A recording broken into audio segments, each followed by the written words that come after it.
As the V-bombers climbed eastward at full power, their crews would each have an all too vivid idea of what was about to happen to their families, and ground CM was very advanced for the time.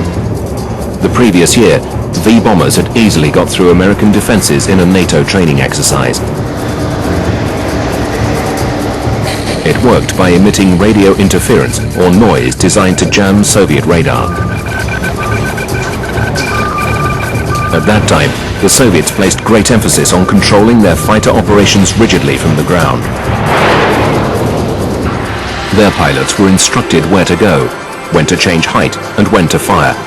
So blacking out the ground radar stations was an effective defensive tactic.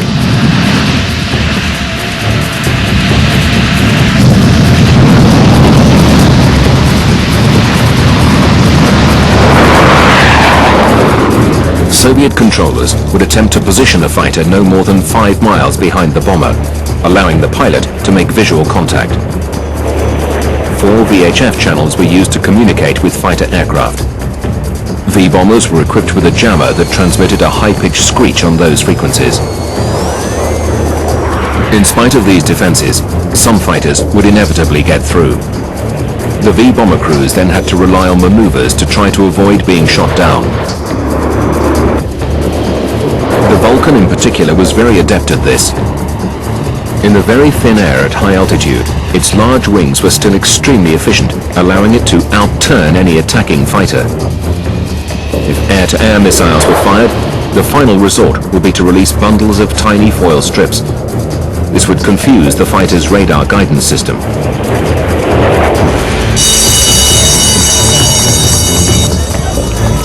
Those V-bombers that survived fighter interception would then enter missile-controlled sectors.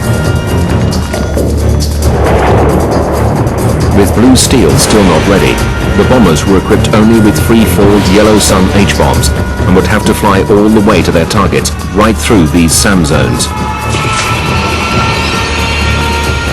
Crews were briefed on the location of most surface-to-air missile sites, but there would have been too many to avoid them all. Radar detection equipment on board the aircraft would indicate when radars were scanning in their direction. When these signals were detected, the air electronics officer would try to jam the missile radar and feed it false targets while the pilot conducted evasive maneuvers.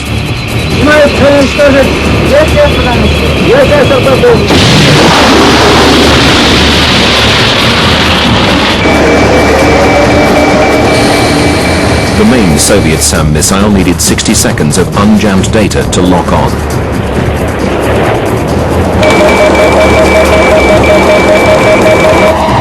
The V-bombers that successfully penetrated these defenses would now have split up to fly towards their respective targets. At 60 miles from weapons release, navigation and bombing computers would be updated by the radar operator, who would now be able to see the aiming point on his screen. When we got near our target, we'd start our bombing run on the specific heading. It would be a radar run. The bomb aimer would then take over on the autopilot, and we'd zip down all these blinds over every window in the aircraft, so that we wouldn't get blinded by the flash.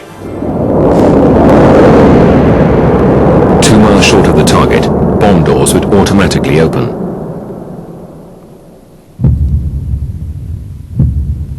The city directly below was about to befall the terrible fate experienced by London, Manchester and Glasgow a couple of hours before.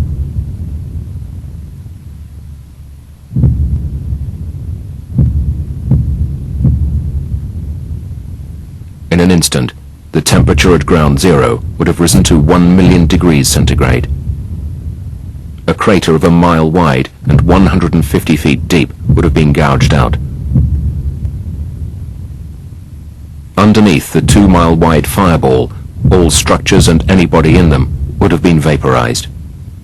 And buildings 7 miles from the center of the burst would have been reduced to rubble by the blast wave.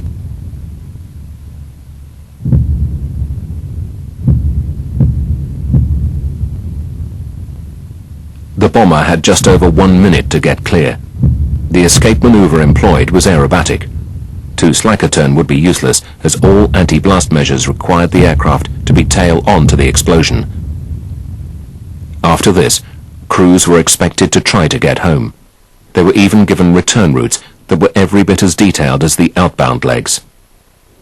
It was never planned to be a one-way mission. The object was always to get back to base if possible, because we might have to be rearmed and might have to make a second strike. Had this unthinkable scenario ever become a reality, however, there would have been little or nothing for the bomber crews to return to. We were well aware of the effects that our weapons would have